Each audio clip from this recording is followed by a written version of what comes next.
They laughed when they signed the papers. Her own family, laughing. Clara Whitmore stood in the doorway of her father's study, invisible as always, listening to them plan her exile like it was dinner conversation.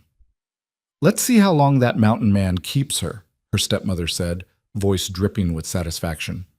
"A week, maybe 2, before he sends her back." More laughter. Cruel, bright laughter that had filled this house her entire life. But something in Clara's chest didn't break this time. It hardened, sharpened. If they wanted her gone, she'd go, but she'd never, ever come back. Before we begin, if you're enjoying this story, please hit that like button and drop a comment with your city below. I love seeing how far these stories travel. Now let's dive in. The house smelled like expensive flowers and cheaper perfume, a combination that had always made Clara's stomach turn. She pressed her back against the wall outside the study, the carved wood paneling cold through her thin dress, and made herself breathe slowly, evenly, the way she'd trained herself to breathe through 18 years of existing in spaces where she wasn't wanted. "Sign here, Whitmore." That was Mr. Carver, the family attorney. His voice had the satisfaction of a man completing an unpleasant task. "And here, the arrangement is quite unorthodox, but legal." Unorthodox. Her father's laugh was sharp. "That's generous, shipping my daughter off to some wilderness rancher like damaged goods. But what choice do we have? The girl's impossible." Clara's fingernails dug into her palms. She'd heard worse. Much worse. "Thomas, darling, don't be dramatic." Her stepmother Vivian's voice was sugar over poison. "It's a marriage, not a deportation. Though I suppose in the mountains, there's little difference." More laughter. "Poor Mr. Hale, I almost feel guilty." Almost. Her father's chair creaked. "You orchestrated this entire thing." "Someone had to. Clara's 23 years old, Thomas. 23, and she's driven away every suitable man in 3 counties. Too opinionated, too stubborn, too difficult." Her half-sister Margaret finished. "She's difficult, Mother. Always has been. Remember when she embarrassed us at the governor's dinner, arguing with his son about worker conditions at a dinner party?" "I remember wanting to die of shame," Vivian said. "The boy was being perfectly charming, and Clara had to lecture him about factory safety like some kind of radical." Clara closed her eyes. That dinner had been 2 years ago. The governor's son had been bragging about his family's textile mills, laughing about cutting corners on equipment maintenance. She'd asked, politely, she thought, if he considered the workers who'd lost fingers to faulty machinery. The room had gone silent. Her father had gripped her arm hard enough to bruise and hadn't spoken to her for a week. "Well, she's Mr. Hale's problem now," Vivian said. "A mountain rancher. Can you imagine? Our Clara, who can't even manage to smile properly at parties, trying to survive on some isolated ranch. She'll be begging to come home within a month. We won't take her back." Thomas Whitmore's voice was flat, final. "I've made that clear. This arrangement stands, regardless of how quickly it fails." Clara's breath caught. She'd suspected, but hearing it confirmed, hearing her own father seal her exile, felt like a fist closing around her lungs. "Oh, it'll fail," Margaret said cheerfully. "I met Mr. Hale once, at the livestock auction, remember? Big, rough-looking man, barely spoke. Can you imagine him married to Clara? It's almost funny." "It is funny," Vivian agreed. "The whole situation. Poor man asked for a wife through one of those settlement agencies, probably expecting some sweet farm girl, and instead he's getting our Clara. I wonder if we should warn him." "Too late for that," Mr. Carver said. Papers rustled. "The contract signed. Miss Whitmore leaves tomorrow." Tomorrow. Clara's hand found the wall behind her, steadying herself. Tomorrow. "Does she know?" Margaret asked. "She will in the morning," Thomas said. "I'll tell her at breakfast. No point in giving her time to make a scene." "She won't make a scene," Vivian said. "Clara never does. She just looks at you with those judgmental eyes and makes you feel like you've done something wrong. God, I won't miss that." "I won't miss her at all," Margaret added. "The house will be so much lighter without her lurking around, disapproving of everything."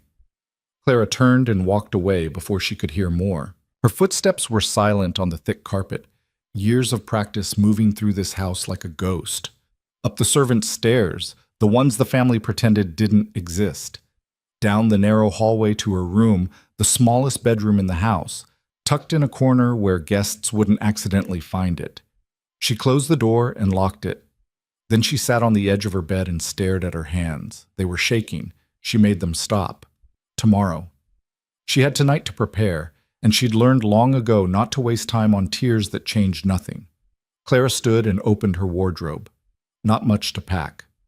Her stepmother had made sure of that. Clara's clothing budget was a fraction of Margaret's, and most of what she owned was practical rather than fashionable.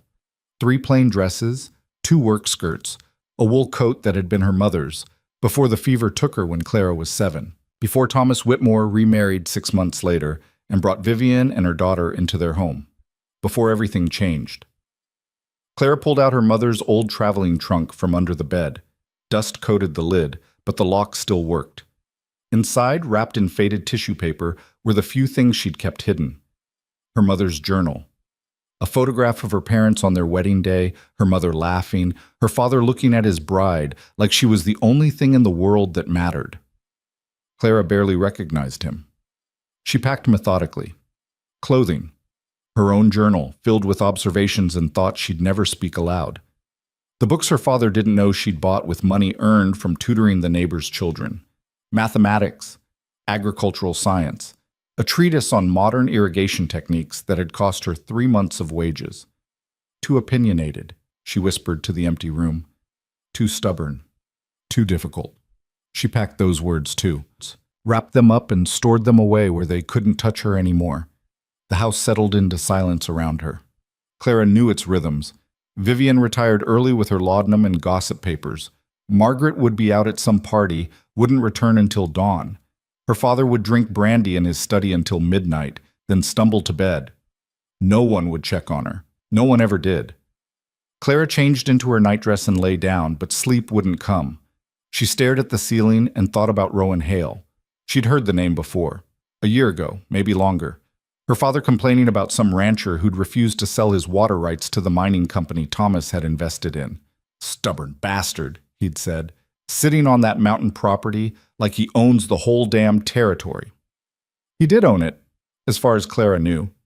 She'd looked it up once in her father's land registry books, curious about the man who'd said no to Thomas Whitmore when no one else dared. Rowan Hale, 300 acres of mountain range with water rights that made the property nearly priceless. He'd inherited it from his father and somehow managed to keep it while bigger ranchers and mining companies circled like vultures. That took more than stubbornness. That took intelligence. Clara rolled onto her side and watched moonlight creep across her floor. What did a man like that want with a wife from a settlement agency? The mountain territories were isolated, she knew. Harsh winters, few neighbors. Maybe he was desperate. Maybe he was cruel. Maybe he was exactly what her family expected. Rough, uneducated, someone who'd take one look at her and realize he'd made a terrible mistake.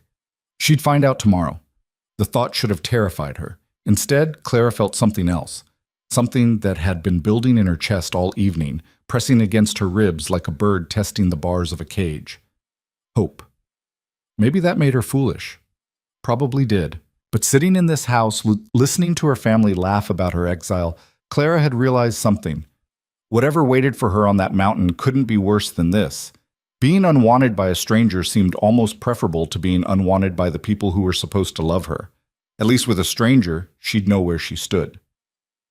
Dawn came cold and gray. Clara was already dressed, trunk packed, when the knock came. "Miss Clara?" It was Mary, one of the housemaids, older woman, kind eyes. She'd been with the family since before Clara's mother died. "Your father wants you in the breakfast room." "Thank you, Mary." Miss, Mary hesitated at the door. "I heard about the arrangement. I'm sorry." Clara managed a smile. "Don't be, I'm not." Mary's eyes widened slightly, but she nodded and left. The breakfast room was bright with morning sun, which felt wrong somehow. This conversation should happen in shadows. Clara's father sat at the head of the table, coffee in hand, newspaper open. Vivian picked at toast, and Margaret slumped in her chair, still half asleep from whatever party she'd attended. Clara sat, poured herself tea, waited. Her father cleared his throat. "Clara, we need to discuss your future." "All right." You're aware, I'm sure, that your prospects here have been limited. Clara sipped her tea, said nothing. Your stepmother and I have arranged a marriage for you, a Mr. Rowan Hale. He owns a ranch in the mountain territories. You'll be leaving today. Margaret perked up, watching for Clara's reaction. Vivian's lips curved in a small, satisfied smile. Clara set down her cup carefully. Today? Yes, the afternoon train. Mr. Carver has arranged everything. Your trunk will be sent ahead. I see. Thomas frowned. That's all? No arguments? No protests? Clara met his eyes. Would they change anything? No. Then why waste breath on them? Vivian's smile faltered. Margaret looked almost disappointed. You'll be a rancher's wife, Vivian said. You understand what that means? Hard work, isolation, no society, no culture, just animals and dirt and… I understand, Clara said. You'll hate it, Margaret added. You'll be miserable. Clara looked at her half-sister, pretty, spoiled Margaret, who'd never worked a day in her life, who measured her worth in party invitations and suitors' compliments. Perhaps. You're not even upset, Vivian said, and Clara heard the irritation in her voice. They'd wanted a scene, tears, begging. Instead, they got Clara doing what Clara always did, accepting the situation and refusing to give them the satisfaction of seeing her break. I'm practical, Clara said. It's one of my many difficult qualities. Her father's jaw tightened. You'll write when you arrive. Let us know you're settled. Will you read the letters? Silence. I didn't think so. Clara stood. If that's everything, I should prepare. She left before they could respond, walking out of that bright breakfast room with her spine straight and her expression calm. Only when she reached her room did she let herself breathe. Mary was there, wringing her hands. I've had your trunk brought down, miss, and I've packed some extra things, food for the journey, some herbs, a warm shawl that was your mother's. I've been keeping it safe. Clara's throat tightened. Thank you. You're a good girl, Miss Clara. Don't let them make you think otherwise. Mary's eyes were wet. Your mother would be proud of you. Would she? Clara wasn't sure. Her memories of her mother were soft and fading, warmth, laughter, gentle hands braiding her hair. Would that woman be proud of the daughter Clara had become? Difficult, opinionated, too honest for her own good. Or would she understand that those qualities were armor, forged in the years after she died, when Clara learned that kindness was a luxury and truth was a weapon? I hope so, Clara whispered. The train station was chaos. Clara sat in the hired carriage, watching people rush past, families saying goodbye, businessmen checking pocket watches, children running between legs. Her father had sent her with Mr. Carver, too busy to see her off himself. Vivian and Margaret hadn't even bothered with excuses. Mr. Carver handed her a ticket and an envelope. Your documents, marriage contract, property deed information, Mr. Hale's details. Everything you need. Thank you. Miss Whitmore, he hesitated. This isn't my business, but your father, he's making a mistake. You're a clever girl, too clever for that family. Clara looked at him, surprised. I've handled their legal affairs for 20 years, he continued. I've seen how they treat you. It's not right. He tipped his hat. Good luck, miss. I think you'll do just fine. He left her there, standing on the platform with a trunk and a ticket and an envelope full of papers that made her someone's wife. Clara found her seat in the passenger car, third class, of course. Her father wouldn't waste money on comfort for a daughter he was shipping away. She didn't mind. The hard bench gave her something solid to focus on as the train lurched into motion and the city began to slide past the window. Buildings gave way to fields. Fields gave way to forests. The rhythmic clatter of the rails became hypnotic. Clara opened the envelope and read through the documents Mr. Carver had prepared. Marriage contract. Standard terms. She'd become Clara Hale upon arrival and signing. The property deed listed Rowan Hale as sole owner of 340 acres, including timber rights, water rights, and mineral rights. Valuable. No wonder her father's mining friends had tried to buy him out. There was a letter, too, single page, written in strong, clean handwriting. Miss Whitmore, I understand this arrangement is unusual. You don't know me, and I don't know you. I won't pretend to offer romance or comfort or any of the things women are supposed to want from marriage. What I can offer is honesty and respect. Life on the mountain is hard. Winters are harsh. The work is constant. I need a partner who can handle difficulty without breaking. Your father's attorney assured me you were capable and intelligent. I expect competence and honesty. In return, I'll give you the same. You'll have your own space, your own choices. I won't force anything you're not willing to give. If this isn't what you want, say so when you arrive. I'll arrange return passage, no questions asked. Rowan Hale. Clara read it 3 times. The words were careful, measured. No flowery promises, no false charm, just honesty. I won't force anything you're not willing to give. Her hands tightened on the paper. How many men would write that? How many would even think it? She folded the letter carefully and tucked it back in the envelope. Then she leaned her head against the window and watched the landscape change from gentle hills to something rougher, wilder.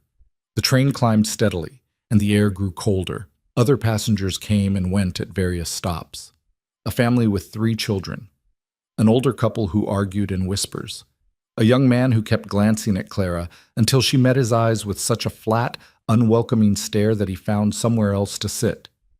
She'd gotten good at that. The look that said, "Don't." Hours passed. The sun began to set, painting the mountains in shades of gold and purple. Clara had never seen anything so beautiful. The city had its charms, theaters and museums and parks. But this was something else, something vast and indifferent and real. The train slowed as they approached a small station. Just a platform, really, and a weathered sign that read Pinewood Junction. "Last stop," the conductor called. "End of the line." Clara gathered her things. Her trunk had been unloaded already, sitting on the platform like an accusation. She stepped down from the train, and the cold hit her immediately. Sharp, clean air that smelled like pine and snow.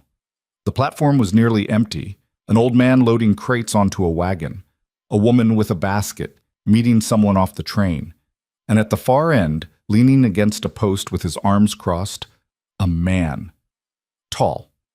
That was Clara's first thought. Tall and broad-shouldered, wearing work clothes and a heavy coat. Dark hair, longer than was fashionable.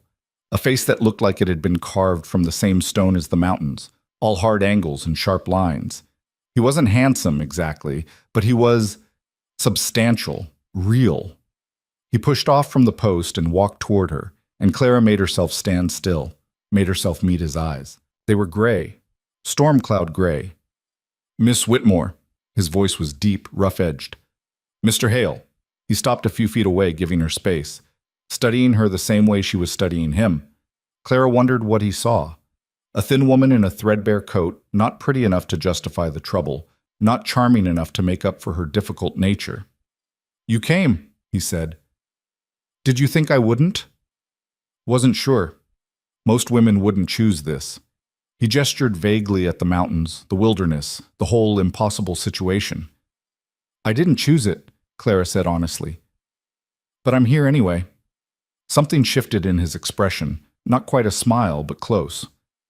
"Honest. Good." He picked up her trunk like it weighed nothing and carried it to a wagon hitched to 2 sturdy horses. Clara followed, aware of the cold seeping through her coat, aware of the way the old man at the other wagon was watching them with undisguised curiosity. Small town. Everyone would know by morning that Rowan Hale's mail-order bride had arrived. The thought should have embarrassed her. Instead, Clara felt oddly detached.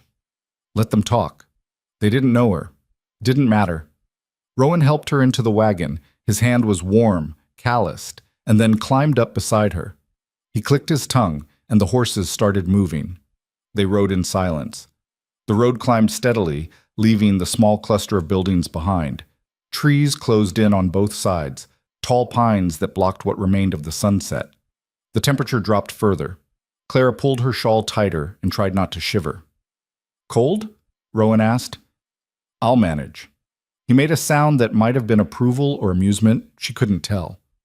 Then he shrugged out of his coat and handed it to her. "I don't need—" "You're shaking. Take it." Clara hesitated, then accepted the coat. It smelled like wood smoke and leather and something else, something clean and masculine. She wrapped it around herself and immediately felt warmer. Thank you. Winters here will make this seem mild, Rowan said. You'll need proper cold weather gear. We'll sort that out tomorrow. We. Like it was already decided. Like she was already staying. Clara studied his profile as he drove. Strong jaw, covered in a few days' worth of stubble, lines around his eyes that suggested he spent a lot of time squinting into sun and wind. His hands on the reins were steady, confident. Why did you do this? She asked. The arrangement. Why not just find someone local? Rowan was quiet for a moment. Tried that. Didn't work out. Why not? Most women around here want things I can't give. Comfort, society, a life that doesn't involve mucking out stables and mending fences. And you think I'll be content with mucking out stables? No. He glanced at her. I think you'll do what needs doing without complaining about it. There's a difference. Clara wasn't sure whether to be offended or complimented. What makes you think that? Your father's attorney told me about you, said you were difficult, opinionated, argued with the governor's son about factory conditions. Another glance, and this time there was definitely approval in his expression. Sounded like someone who sees problems and wants them fixed. I can use that. You can use that? The ranch has problems, Rowan said bluntly. Too much work for one person. Systems that need improving. I'm good at the physical work, but I don't see the patterns the way some people do. Don't think strategically. He turned the wagon onto an even narrower road, barely more than a track. I need a partner who can do what I can't, someone smart enough to help me build something better. Clara stared at him. Most men don't want their wives to think. Most men are idiots. She laughed. Couldn't help it. The sound surprised both of them. Rowan's mouth curved slightly. There, that's better. You looked like you were heading to a funeral. Felt like it, Clara admitted. Your family that bad? Yes. No elaboration, no excuses, just the truth. Rowan nodded like he understood perfectly. Then this is better. The trees opened up suddenly, and Clara caught her breath. A valley spread out before them, carved between two mountain slopes. A river cut through the center, silver in the twilight. And there, nestled against the mountainside, was a house.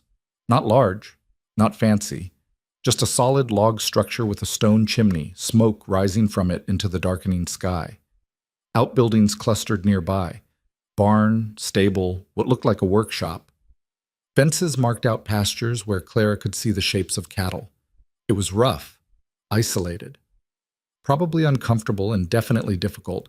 It was also the most beautiful thing Clara had ever seen. Home, Rowan said simply. He drove the wagon down into the valley, and Clara felt something in her chest loosen. Not quite hope, not yet, but something close. Maybe escape. Maybe possibility. Maybe, just maybe, the beginning of something that was actually hers. The house was warm inside, which surprised Clara. She'd expected cold stone and bare walls, the kind of rough bachelor-dwelling men created when left to their own devices. Instead, she stepped into a main room with a fire crackling in the hearth, simple furniture that looked handmade but sturdy, and unexpectedly, books. A whole shelf of them along one wall. Rowan set her trunk down and moved to add wood to the fire. Kitchen's through there, bedrooms upstairs. There's a smaller room up there too if you want separate space. Clara heard what he wasn't saying. The choice was hers, share his bed or don't. He wouldn't push. I'll take the smaller room, she said. For now. Fair enough. He straightened, brushing bark from his hands. You hungry? She was, Clara realized. Hadn't eaten since that awful breakfast with her family. Yes. I'm not much of a cook, but I can manage stew that won't kill you. That's a low bar. His mouth twitched. You cook better. I cook adequately. Then we'll take turns. I'll handle tonight since you just got here. He moved toward the kitchen, then paused. You want to see your room first? Get settled? Clara nodded. Rowan picked up her trunk again and carried it up the narrow stairs. The smaller bedroom was just that, small. A single bed, a washstand, a window that looked out over the valley. The walls were bare logs, chinked tight against drafts. A rag rug covered the floor. It was nothing like her room at her father's house with its wallpaper and matching furniture. It was also completely, entirely hers. "It's perfect," Clara said quietly. Rowan looked at her like he was trying to figure out if she meant it. Whatever he saw in her face must have satisfied him because he nodded. "I'll get that stew started. Come down when you're ready." He left her alone. Clara sat on the edge of the bed and looked around her new space. Through the floorboard, she could hear Rowan moving around in the kitchen, the clink of pots, the creak of the stove door. Normal sounds. Domestic sounds. Clara unpacked slowly, finding places for her few belongings. Her dresses hung on pegs along one wall. Her books went on the small shelf by the bed. Her mother's journal she kept in the trunk along with the photograph. Some things were too precious to leave out where they might get damaged. When she came downstairs, Rowan had set the table. 2 bowls, 2 spoons, a loaf of bread that looked store-bought. The stew smelled better than Clara expected, meat and vegetables and something herbal she couldn't quite identify. They ate in silence for a while. The stew was good, not fancy but hearty and hot and exactly what Clara needed. "This is better than adequate," she said finally. "My mother's recipe.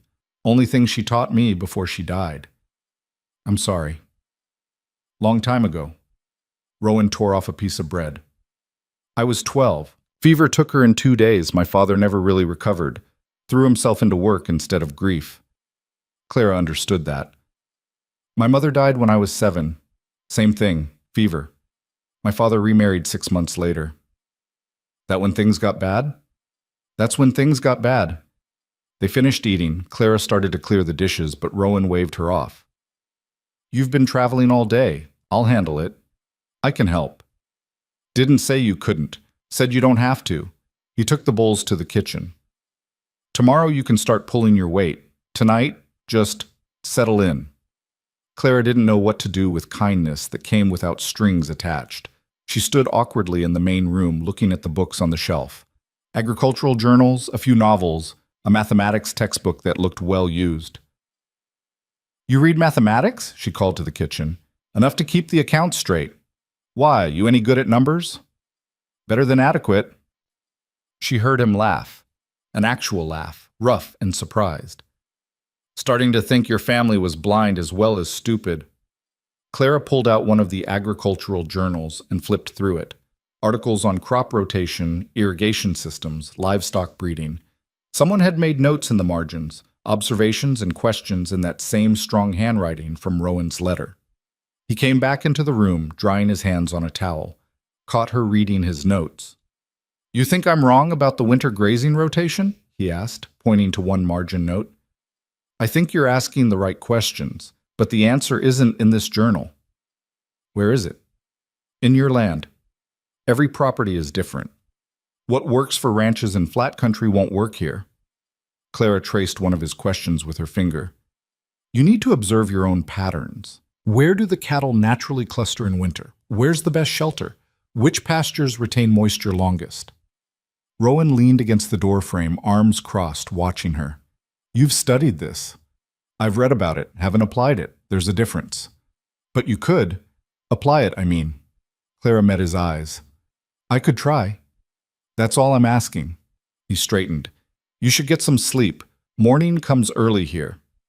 She was tired, Clara realized, the kind of bone-deep exhaustion that came from a day of constant tension. "What time?" "Dawn. We'll start with the animals, then I'll show you around the property." "All right." Clara climbed the stairs to her small room. Through the thin walls, she could hear Rowan moving around, banking the fire, checking locks. Normal evening sounds in a house that was supposed to be her home now. She changed into her nightdress and slid under the quilts. They smelled like cedar and clean air. Outside, the wind moved through the pines with a sound like the ocean. Clara closed her eyes and waited for panic to hit. Waited to feel trapped, terrified, desperate to run back to the city and beg her family to take her back. The panic didn't come. Instead, she fell asleep to the sound of wind and silence and slept better than she had in years. Dawn arrived cold and gray. Clara woke to the smell of coffee and found her work clothes by touch in the dim light. When she came downstairs, Rowan was already dressed, drinking from a tin cup. "Coffee's on the stove," he said. "We've got about an hour of chores before breakfast." Clara poured herself a cup and followed him outside. The cold hit like a slap, stealing her breath. Frost covered everything, turning the valley into something crystalline and strange. Rowan handed her a heavy coat from a peg by the door. "Wear this. Yours won't cut it up here." It was too big, but warm. Clara wrapped it around herself and tried not to shiver. The barn was warmer, full of animal heat and the smell of hay. Rowan moved through the morning routine with practiced efficiency, feeding, checking water, mucking out stalls. He didn't tell Clara what to do, just handed her a pitchfork and let her figure it out. She'd never mucked a stall in her life, but she'd read about it, and watching Rowan made the mechanics clear enough. She started working, and he nodded approval. "You'll get blisters," he said. "I'll survive." "Didn't say you wouldn't." They worked in companionable silence. Clara's arms started aching after the first stall, burning by the third. She didn't stop. Wouldn't give Rowan any reason to think she couldn't handle this. Besides, there was something satisfying about the work. Physical, immediate, productive. She could see the results. Dirty stall became clean stall. Simple. When they finished, Rowan showed her the chickens. Collecting eggs was easier than mucking stalls, though the hens were surprisingly aggressive about defending their nests. "That one's mean," Rowan said, pointing to a particularly large red hen. "She's pecked me more times than I can count." "Why keep her?" "Best layer I've got. Sometimes the difficult ones are worth the trouble." Clara wasn't sure if he was still talking about chickens. Back in the house, Rowan cooked eggs and bacon while Clara washed the worst of the barn smell from her hands. Her muscles were screaming. She ignored them. "You did good," Rowan said, sliding eggs onto her plate. "Most people struggle their first day." "I'm struggling, just not complaining about it." "Yeah, I noticed." He sat across from her. "Your family really didn't prepare you for any of this, did they?" "They prepared me to marry well and host dinner parties. This wasn't part of the plan." "Their loss." 2 words. But the way Rowan said them, matter of fact and certain, made something warm unfold in Clara's chest. After breakfast, he took her on a tour of the property. They rode horses Clara hadn't ridden in years, but the mare Rowan gave her was patient with her rusty skills. They followed trails through the forest, crossed the river at a shallow ford, climbed to high pastures where cattle grazed. 340 acres, Rowan said, gesturing at the valley spread below them. "Most of it's usable, but I haven't figured out the best way to use it. I've been running cattle, but the margins are thin. Takes too much feed to get them through winter." Clara studied the landscape. "What about timber?" "There's demand. Mining operations need it, but sustainable harvesting takes planning I haven't done yet." "And the water rights?" "That's where the real value is." Rowan pointed to the river cutting through the valley. "Feeds into the main watershed. Mining companies have been trying to buy access for years. I keep saying no." "Why?" "Because once I sell those rights, I lose control. They'll dam it, divert it, pollute it. Everything downstream suffers." He turned his horse back toward the house. "My father taught me that land is more than property. It's responsibility. You take care of it, or it stops taking care of you." Clara thought about that as they rode. Thought about the way Rowan talked about the land, not as something to exploit, but as something to steward. It was the opposite of how her father approached business. Thomas Whitmore took what he wanted and moved on when the taking got hard. Back at the house, Clara spent the afternoon exploring while Rowan worked on repairing fence posts.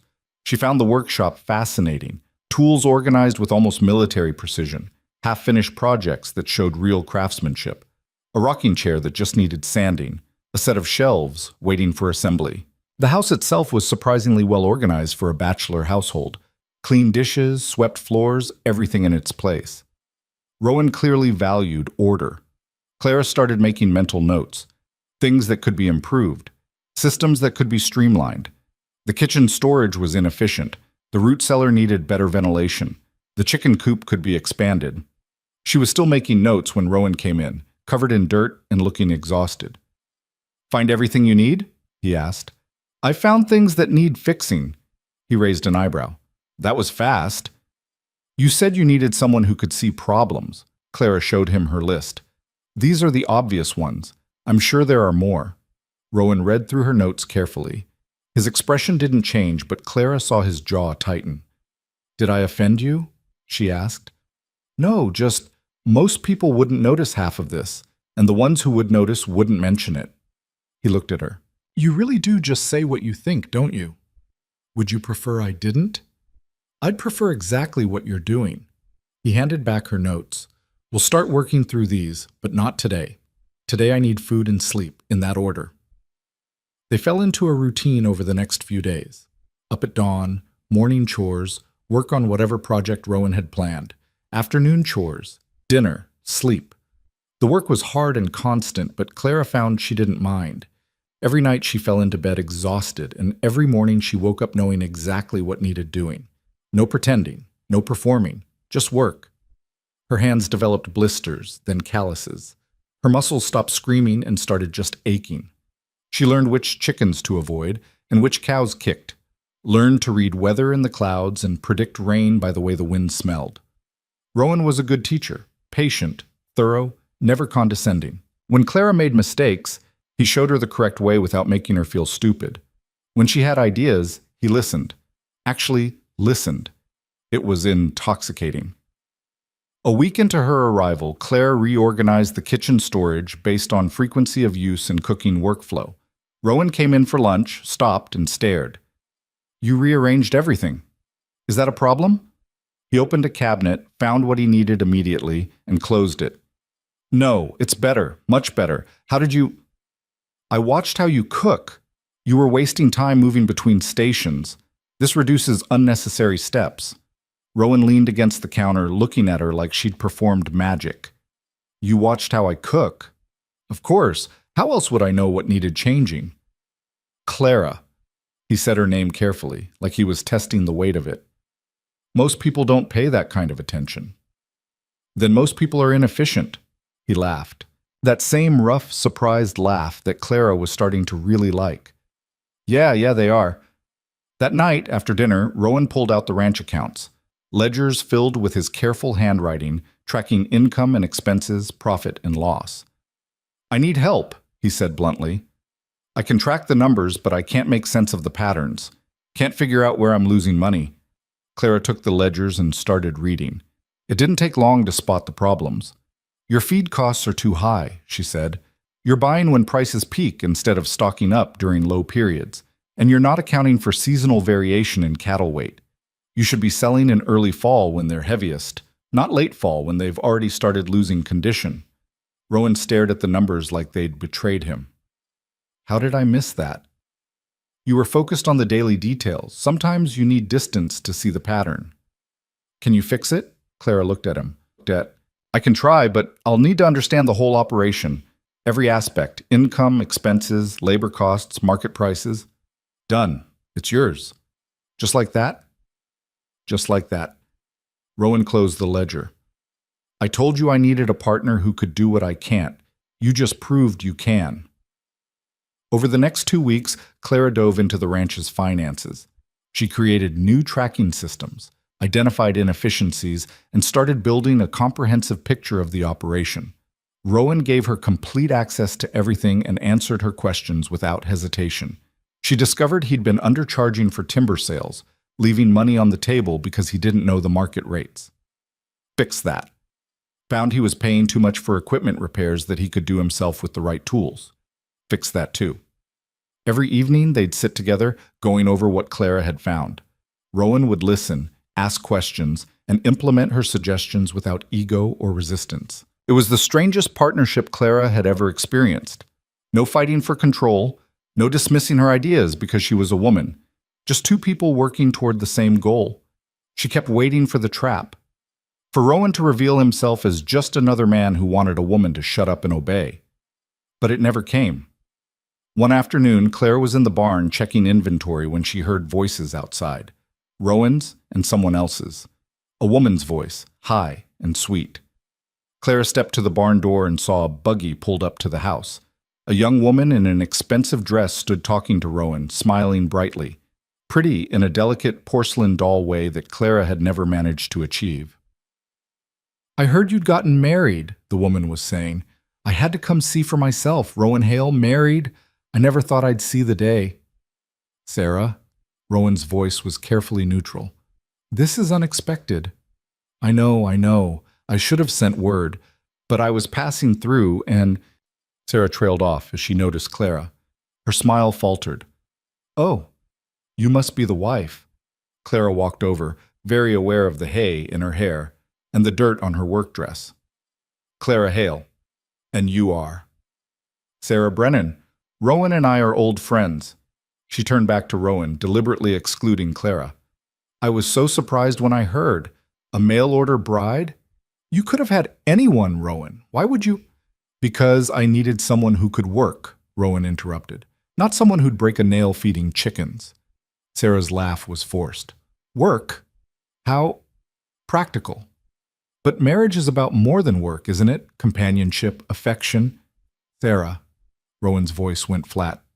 Why are you really here? The sweet smile cracked slightly. I wanted to see you. Is that so terrible? We were close once before you decided that this isolated ranch was more important than what? Than you? Rowan crossed his arms. You made it clear you wanted nothing to do with ranch life. That you'd only marry me if I sold the land and moved to the city. I said no. You left. That was 5 years ago. People change, Rowan. I've changed. I realize now that I was too hasty, too young to understand what really matters. What really matters, Clara said quietly, is honesty. And it seems like you're being anything but. Sarah turned on her, eyes flashing. I'm sorry, but this is a private conversation between old friends. Perhaps you should leave, Rowan said. Not loud, not angry, just final. I'm married, Sarah. Happily. And you showing up here pretending you've had some kind of revelation isn't changing that.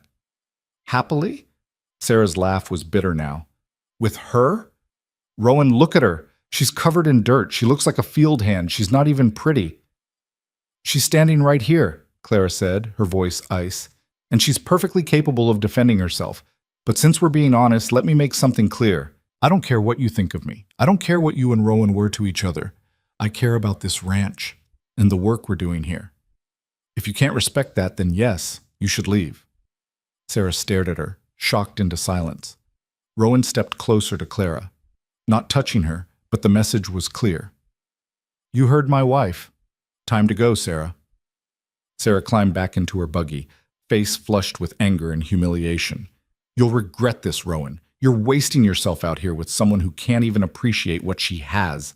She drove away fast, wheels kicking up dust. Rowan and Clara stood in silence until the buggy disappeared. Sorry about that, Rowan said finally. Don't be. She wasn't wrong about me looking like a field hand. She was wrong about everything else. He turned to face her. I meant what I said. This marriage, I'm happy with it, with you. Clara's heart did something complicated in her chest. Even though I'm difficult and opinionated and not pretty? Especially because of that. Rowan's gray eyes were steady on hers. Sarah wanted me to be someone I'm not. You just let me be. And you're building something here with me instead of trying to tear it down. That matters more than pretty. I'm happy too, Clara said softly. Happier than I've been in years. Maybe ever. Something passed between them. A shift. A recognition.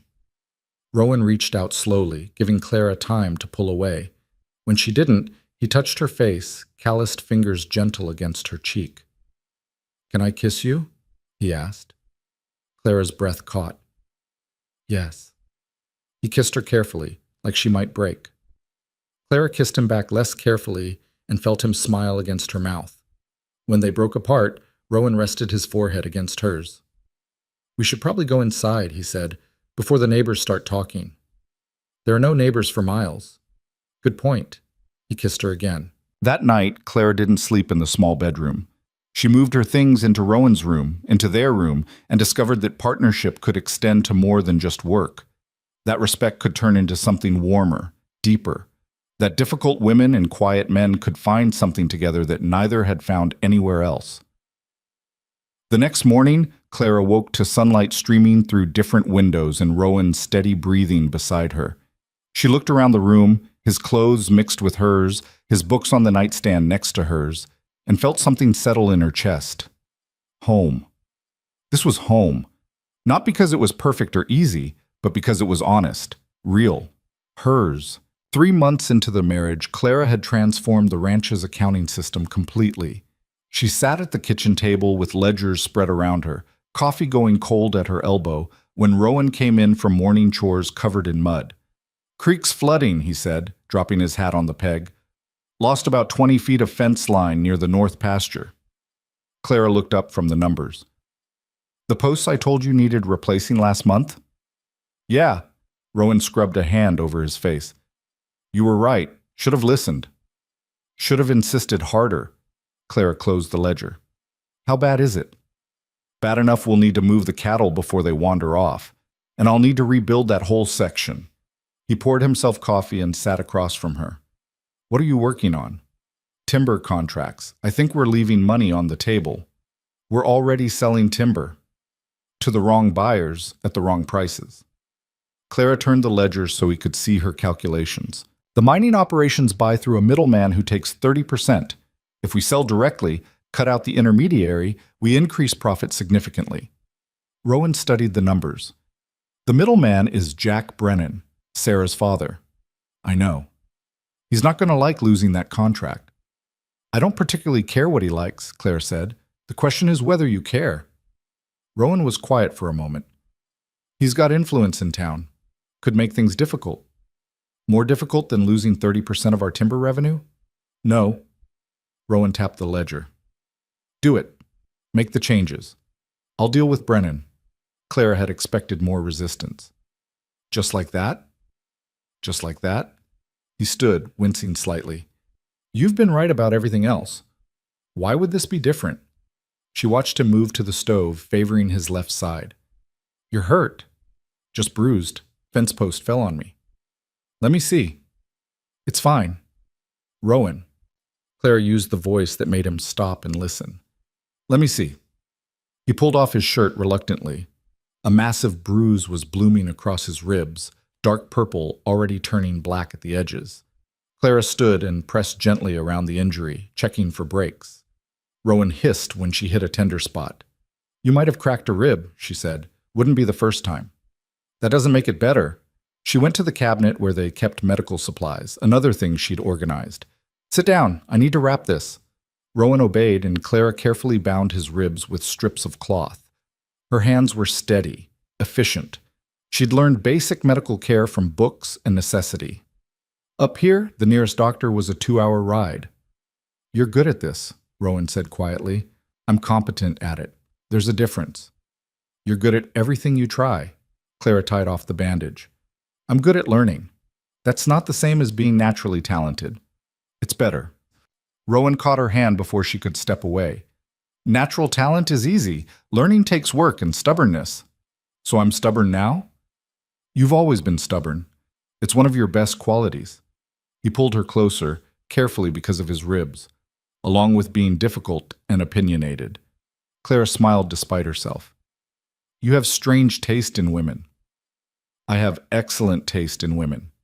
He kissed her, gentle and thorough. "Even if she does reorganize my entire life without asking first." "You told me to." "I know. Best decision I ever made." They stayed like that for a moment, foreheads touching, breathing together. Then Rowan's stomach growled loudly enough to make them both laugh. "I should feed you," Clara said. "You should feed both of us. You've been working since dawn." They made lunch together, moving around the kitchen with the easy coordination they'd developed over months of shared space. Clara sliced bread while Rowan heated yesterday's stew. Simple, domestic, ordinary. Clara had never been happier. After lunch, she rode into town to meet with the mining operations directly. Pinewood Junction was small. One main street, a handful of shops, a saloon, and the land office. People stared as Clara dismounted in front of the mining company's office. A woman alone, wearing work clothes, conducting business without a male escort. Let them stare. Inside, a clerk looked up from his desk and frowned. "Can I help you, miss?" "Mrs. Hale," Clara corrected. "I'm here to speak with Mr. Patterson about timber contracts." "Mr. Patterson is busy." "Then I'll wait." Clara sat in the chair by the door and pulled out the contract proposals she'd prepared. "I have all afternoon." The clerk looked flustered. Ma'am, perhaps you should have your husband. My husband is repairing flood damage. I handle contracts. Clara didn't look up from her papers. Please tell Mr. Patterson that I'm here. Unless you'd prefer I take our business to the logging operation in Black Creek instead. The clerk disappeared into the back office. Clara heard muffled conversation, then footsteps. Mr. Patterson emerged, a broad man in his 50s with shrewd eyes and expensive clothes. Mrs. Hale, this is unexpected. Mr. Patterson. Clara stood and offered her hand. He shook it after a brief hesitation. I'd like to discuss our timber arrangement. I thought we dealt with Brennan for that. You did. Now you'll deal with me. Clara laid out her proposal on his desk.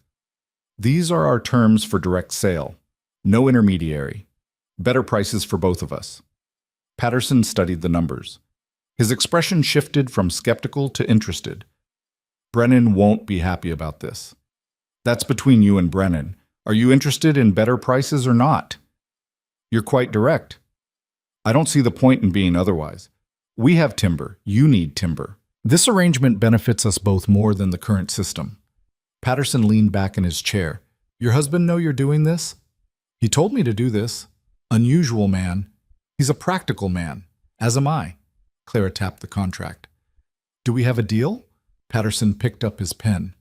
We have a deal, Mrs. Hale, though I suspect you've just made yourself some enemies in this town. I suspect I already had them. She left the office with a signed contract and rode back to the ranch feeling grimly satisfied. Rowan was right. Brennan would be furious, but the numbers didn't lie. They'd increased timber revenue by nearly 40% with this change. Back home, she found Rowan in the barn, moving slower than usual because of his ribs, but refusing to stop working. You're supposed to be resting, Clara said. Can't rest. Too much to do. He straightened carefully. How'd it go in town? Clara handed him the signed contract. Rowan read it, and something like pride crossed his face. You did it. I did what needed doing. Brennan's going to come here. You know that, right? I'm counting on it. Clara leaned against a stall door. Better to face it now than let it fester. Rowan studied her. You're not worried. I'm terrified. But I'm also tired of people assuming I'll back down because I'm a woman. Clara met his eyes.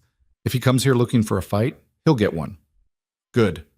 Rowan closed the distance between them. Because I'll be standing right beside you. Jack Brennan showed up 3 days later with 2 of his ranch hands. Clara was in the garden when she heard horses approaching. She set down her spade and walked to meet them, wiping dirt from her hands. Brennan was a large man, running to fat now, but still imposing. His face was red with anger as he dismounted. Where's Hale? He demanded. Right here. Rowan emerged from the barn, Clara's shotgun cradled in his arms. Not pointing it at anyone, just holding it, making a point. Brennan's eyes narrowed. You planning to shoot me, Hale? Depends on why you're here. Rowan's voice was mild. If it's a social visit, we can talk civilized. If you're here to make trouble, well, he patted the shotgun. I'm prepared for that too. You cut me out of the timber contract. My wife renegotiated our business arrangements. That's not the same thing. Your wife. Brennan turned his glare on Clara. You got a lot of nerve, lady, coming into this territory and messing with established deals. The deal was costing us money, Clara said calmly. I corrected that. You corrected nothing. You interfered. That contract was mine. The contract was a middleman's commission that neither party needed. Clara walked closer, unafraid. You were taking 30% for doing nothing but passing papers back and forth. That's not business. That's theft. Brennan's face went darker. You better watch your mouth. Or what? Clara's voice was ice. You'll threaten me? Intimidate me? I grew up with people who are experts at that, Mr. Brennan. You don't scare me. Maybe I should. Brennan took a step toward her. Rowan moved faster than Clara had ever seen him move.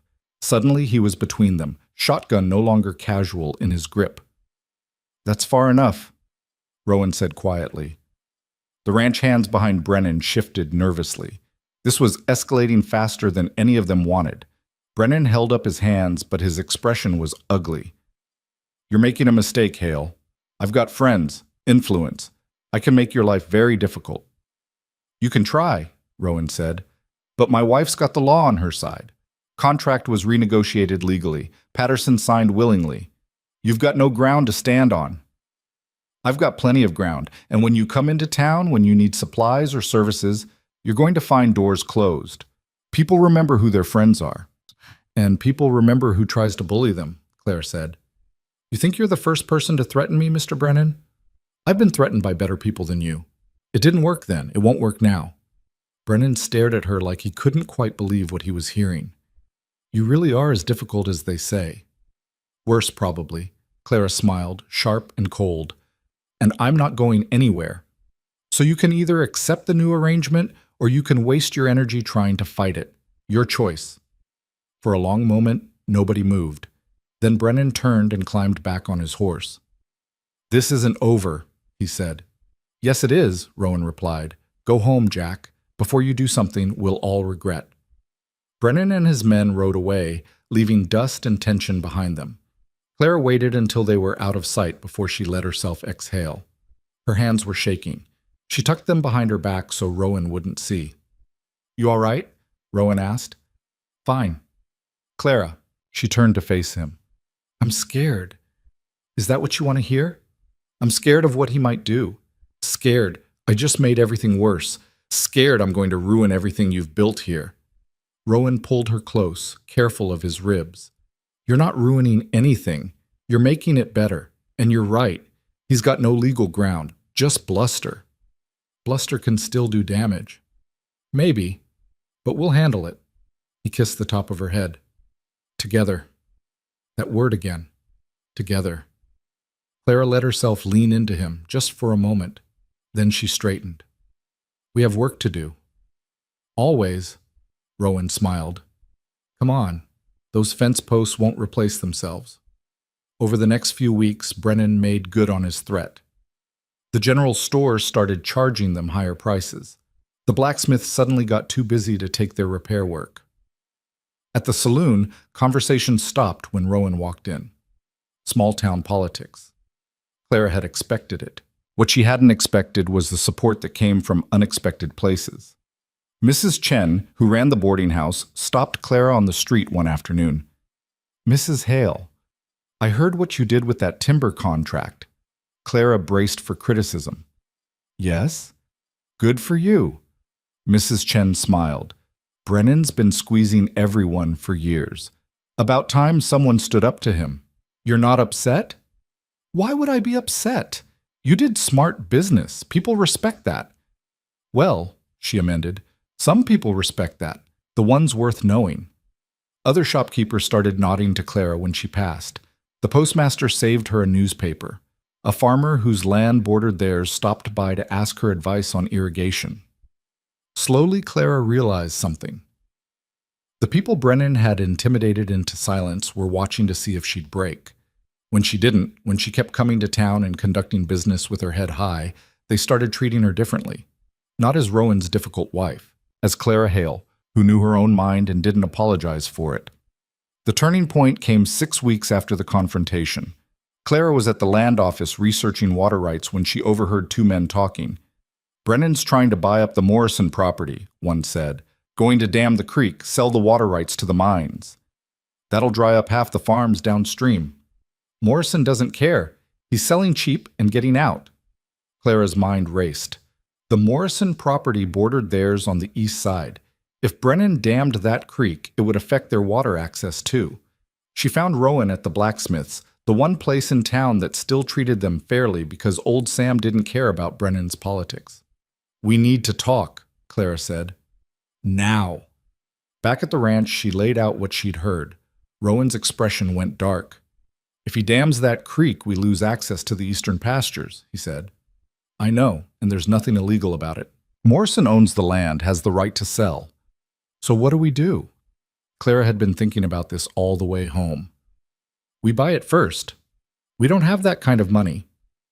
We do if we take out a loan against our timber contracts. Clara pulled out her ledgers. With the new direct sales arrangement, we can show steady, increased income. Any bank would lend to us. That's a big risk. So is losing our water rights. Clara looked at him. You taught me that land is responsibility, that we take care of it or it stops taking care of us. This is us taking care of it. Rowan studied the numbers. Clara could see him calculating, weighing options. Morrison's asking $3,000, he said finally. We'd need to borrow at least half that. I know. If the timber sales fall through, we'd lose everything. They won't fall through. I've already secured contracts through next year. You're sure about this? Clara met his eyes. I'm sure that if we don't do this, Brennan will, and he'll use it to strangle us.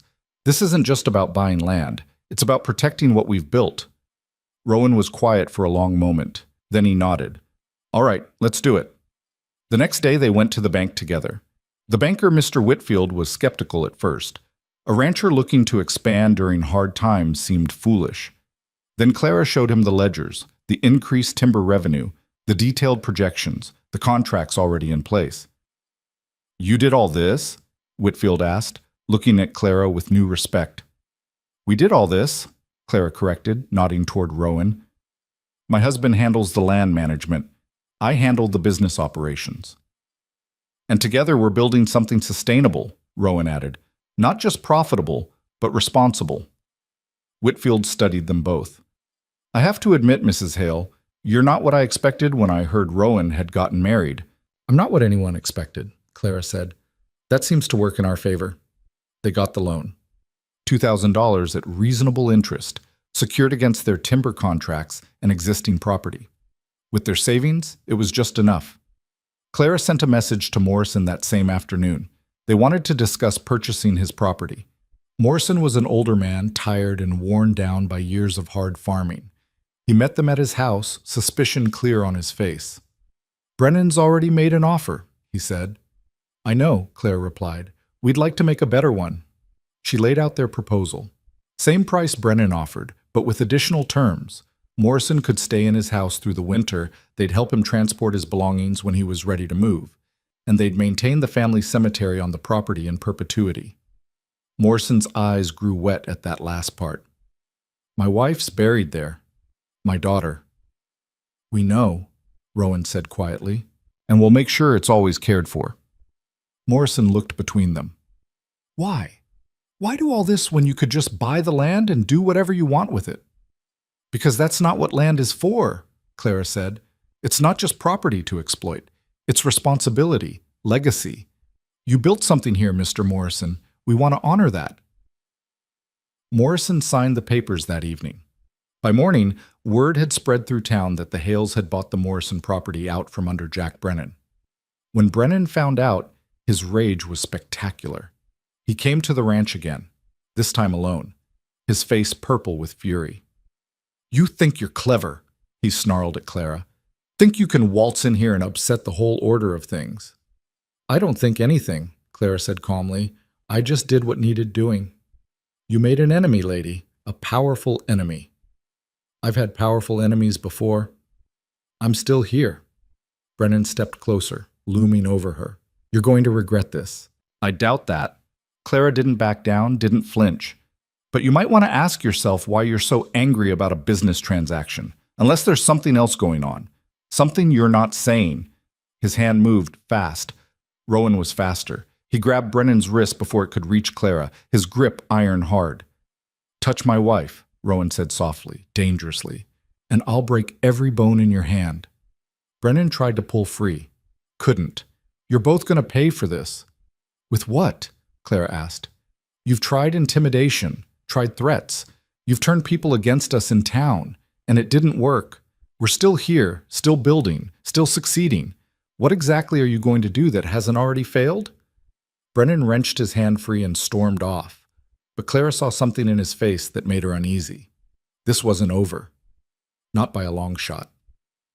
That night, lying in bed with Rowan's arm around her, Clara stared at the ceiling. I pushed him too hard, she said quietly. I made him desperate. You stood your ground. That's not the same thing. Desperate men do stupid things. Yeah, Rowan pulled her closer. But we'll handle it. Whatever comes, we'll handle it together. Together. That word that had become Clara's anchor, her foundation. She closed her eyes and tried to believe it would be enough. 2 weeks later, 3 of their best cattle turned up dead in the north pasture, poisoned by something mixed into their feed. The fence line near the Morrison property was cut in the night, letting 30 head wander off before they could be rounded up. And someone started a rumor in town that Clara had cheated Morrison out of his land, taken advantage of an old man who didn't know better. Brennan was escalating, and Clara knew with cold certainty that this was just the beginning. The dead cattle were just the start. Over the next 3 weeks, tools went missing from the barn. A grain storage shed caught fire in the middle of the night, and someone spread manure across the path leading to their property line. Small, vicious acts designed to wear them down. Clara documented everything. She kept a journal with dates, times, descriptions, evidence. "We could go to the sheriff," Rowan said one morning, examining another cut fence line.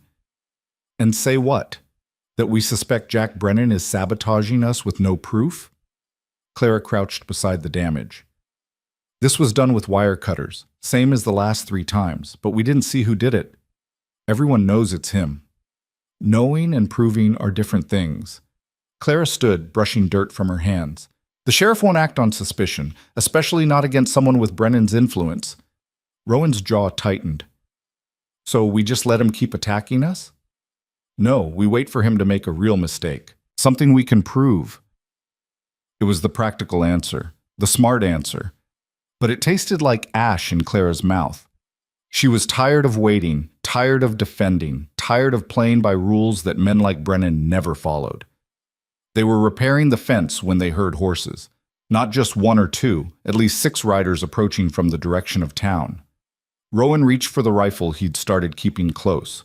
Clara touched his arm. "Wait, let's see what this is first." The riders came into view. At the front was a woman Clara didn't recognize. Tall, older, wearing a riding habit that spoke of money and good taste. Behind her were several men, and to Clara's surprise, Mr. Whitfield from the bank. The woman dismounted with practiced ease. "Mrs. Hale? Mr. Hale?" "That's us," Clara said carefully. "Catherine Morrison. James Morrison was my brother-in-law."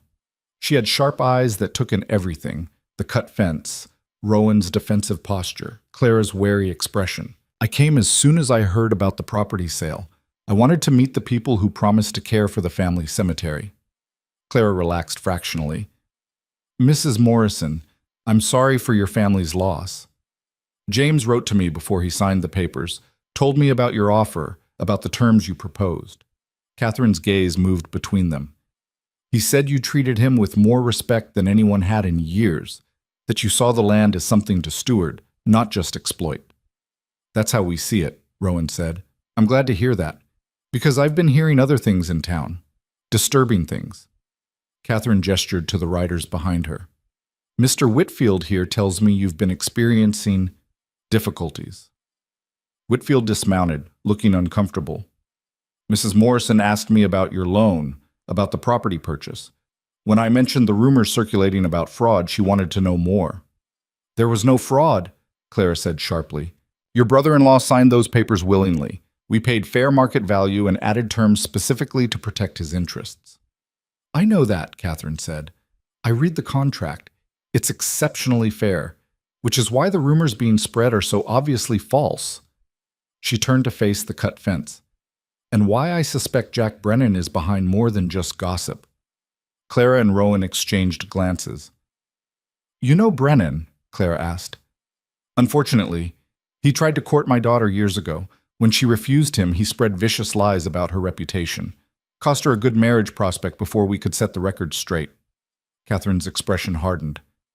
"The man is a vindictive child in a grown man's body, and he doesn't take rejection well."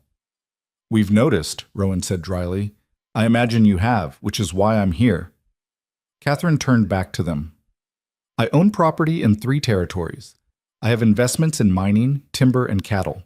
I also have lawyers who are very good at their jobs. If Brennan is harassing you, I can help." Clara studied the older woman. "Why would you help us? You don't know us." "Because James trusted you, and because I'm tired of men like Brennan using money and influence to bully people." Catherine smiled, and it was razor sharp. "Also, I find I like you, Mrs. Hale. You remind me of myself at your age. Too smart for most people's comfort and unwilling to pretend otherwise." Despite everything, Clara found herself smiling back. "That's an accurate description." "I thought it might be." Catherine gestured to her riders. These gentlemen are witnesses. If you'll allow it, I'd like them to document the damage to your property. Create an official record. You think we'll need it? Rowan asked. I think Brennan is escalating, and when he does something truly stupid, which he will, you'll want evidence that establishes a pattern of harassment. Catherine's voice was crisp, businesslike. Trust me, I've dealt with his type before. They always overreach eventually. Over the next 2 hours, Catherine's men photographed and documented every instance of sabotage Clara had recorded in her journal. They measured the cut fences, examined the burned grain shed, took statements from both Clara and Rowan. Catherine watched it all with sharp attention, occasionally asking questions that demonstrated a thorough understanding of ranch operations and property law. When they finished, she accepted Clara's offer of coffee. They sat in the kitchen while Rowan went to check on the cattle. You've done impressive work here, Catherine said, looking at Clara's ledgers spread across the table.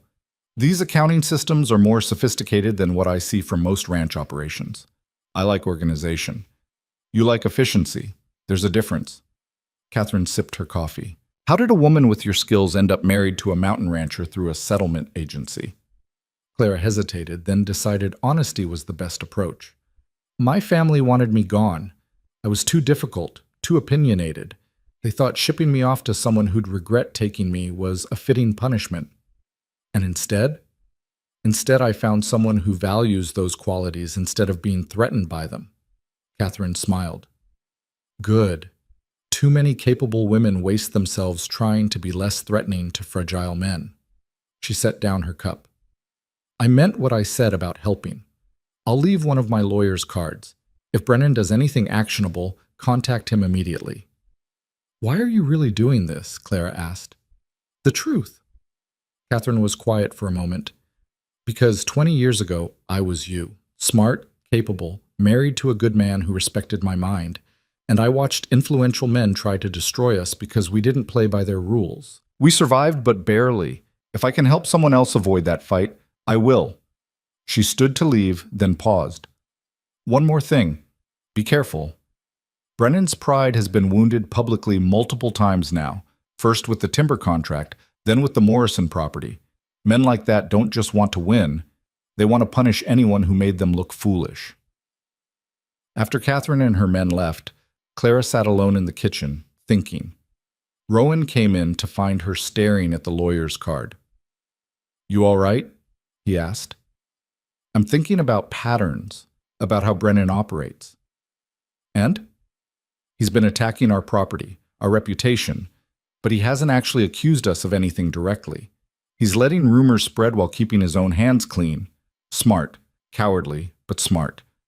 It also means he's planning something bigger, something he can blame on us or make look like our fault.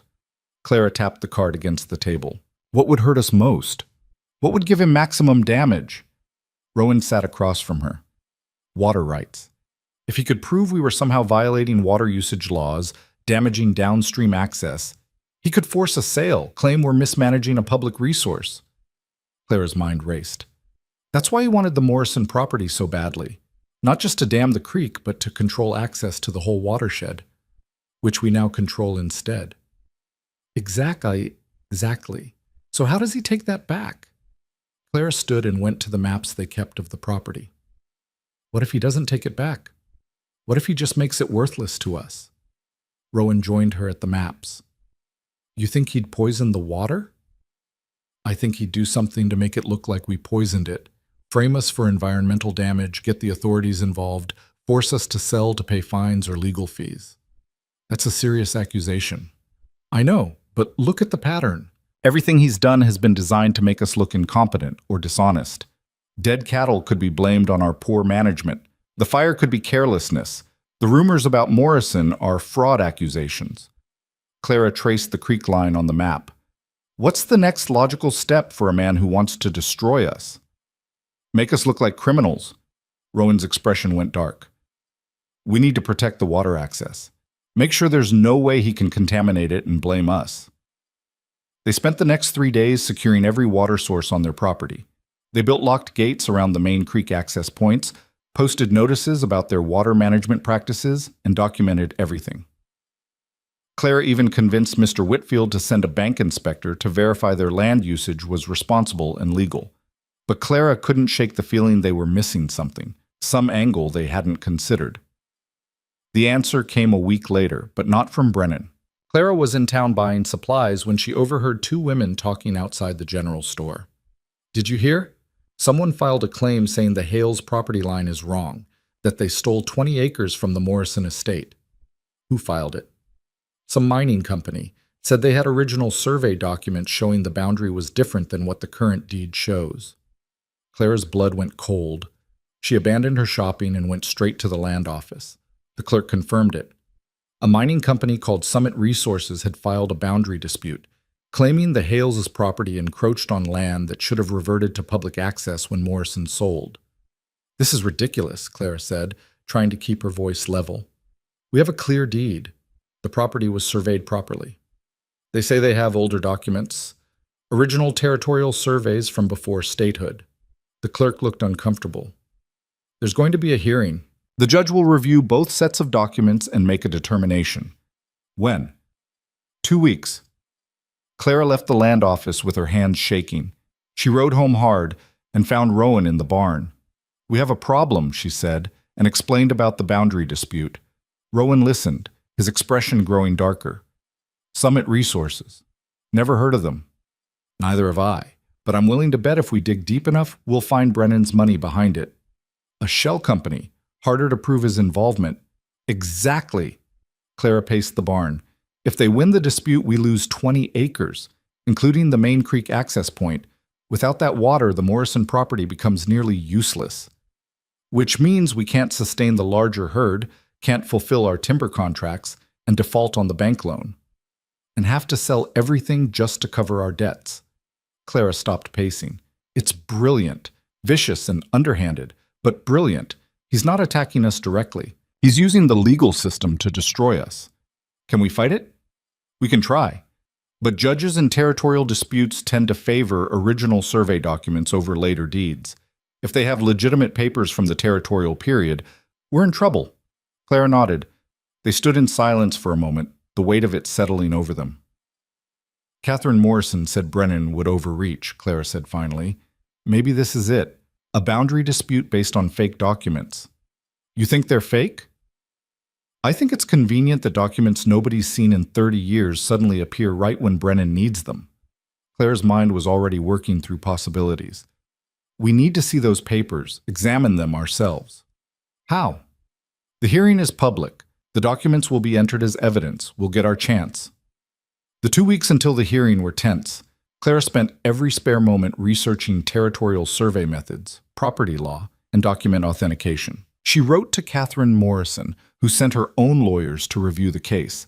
She contacted the original surveyor who'd mapped the Morrison property, now retired but willing to testify. Rowan kept the ranch running while Clara built their defense. They barely slept. The stress was eating at both of them. 3 nights before the hearing, Clara sat at the kitchen table surrounded by papers, her eyes burning with exhaustion. "You need to rest," Rowan said, setting a cup of tea beside her. "I need to find something we can use. Some proof that these documents are fraudulent." "What if they're not? What if they're real and we actually are in the wrong?" Clara looked up at him. "Do you believe that?" "No, but what I believe and what I can prove are different things." Rowan sat beside her. "We might lose this, Clara. We need to prepare for that." "I won't accept that." Her voice was fierce. "We did everything right. We bought this property legally. We've managed it responsibly. We've broken no laws. I won't let Brennan take it from us through lies and manipulation. Sometimes the liars win." "Not this time." Clara grabbed his hand. "I grew up watching powerful people destroy anyone who challenged them. I ran from that.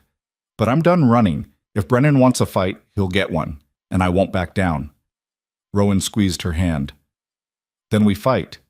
The hearing was held in the town's small courthouse, packed with spectators who smelled blood in the water. Clara saw Brennan sitting in the back, his expression carefully neutral. Sarah Brennan sat beside him, shooting poisonous looks at Clara. The judge was an older man named Harrison, brought in from the territorial capital to handle the dispute. He had a reputation for being fair, but strict about procedure.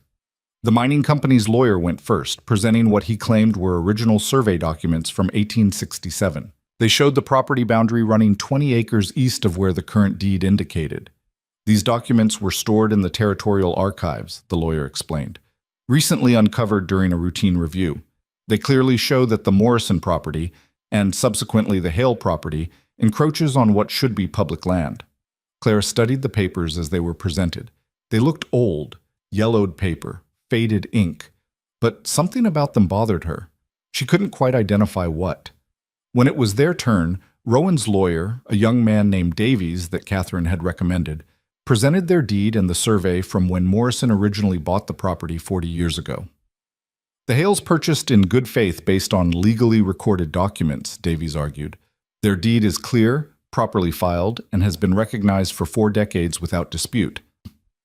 The territorial archives take precedence over later county records, the mining company's lawyer countered. These are original government documents. Judge Harrison studied both sets of papers. I'll need time to examine these thoroughly. Court will recess until tomorrow morning. Clara left the courthouse feeling sick. They'd presented their case, but the mining company's documents looked legitimate. If the judge ruled against them... Mrs. Hale? A quiet voice stopped her on the courthouse steps. She turned to find an elderly man with kind eyes.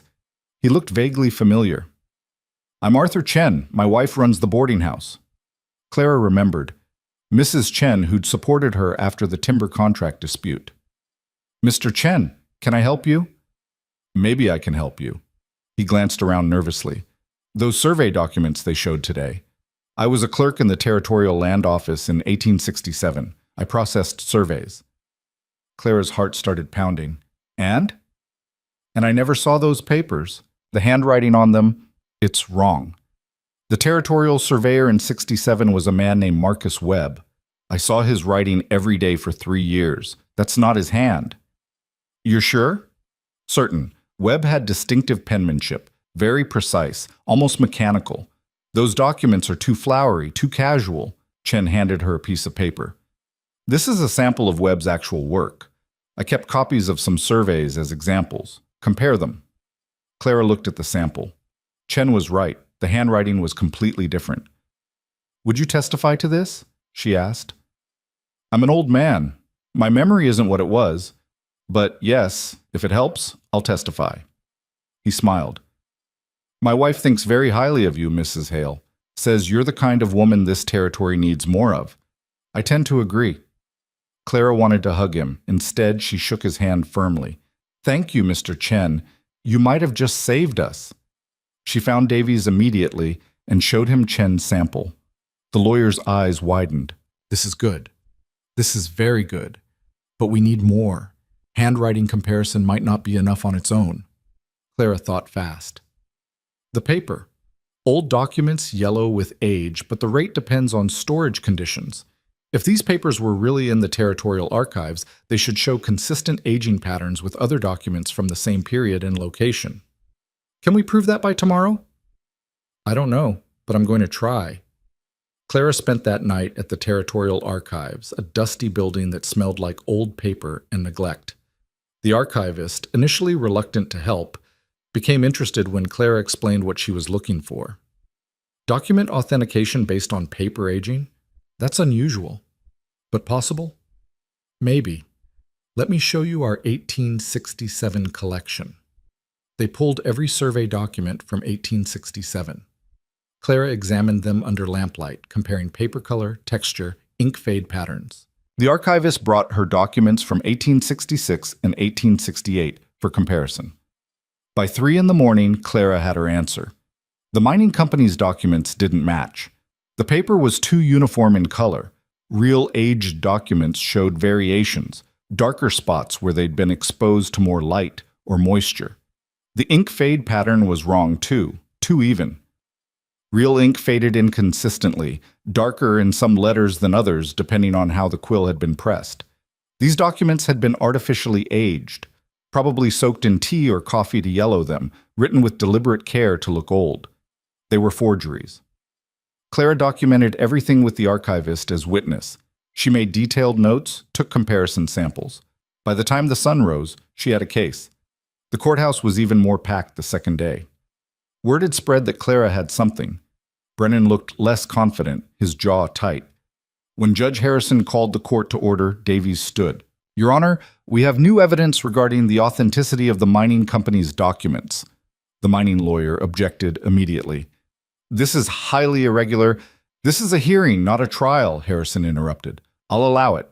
Proceed, Mr. Davies." Davies called Arthur Chen first. The old man explained his years in the Territorial Land Office, his familiarity with Marcus Webb's handwriting. He compared the mining company's documents to his authentic samples. "This is not Webb's work," Chen said firmly. "I'd stake my reputation on it."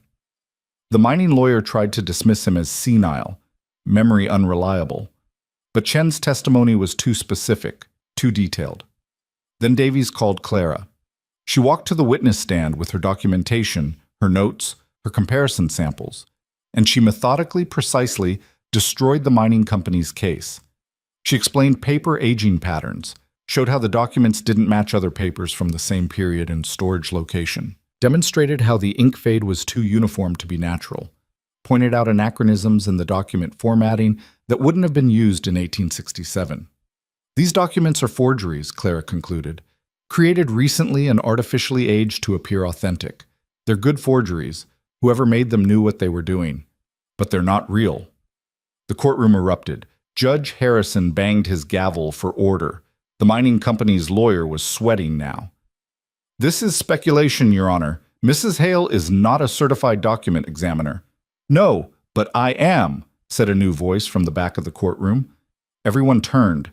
A man in a suit walked down the aisle carrying a leather case. "Dr. Edmund Price, Territorial Document Examiner. I was sent by the Archives Office after Mrs. Hale's inquiry last night."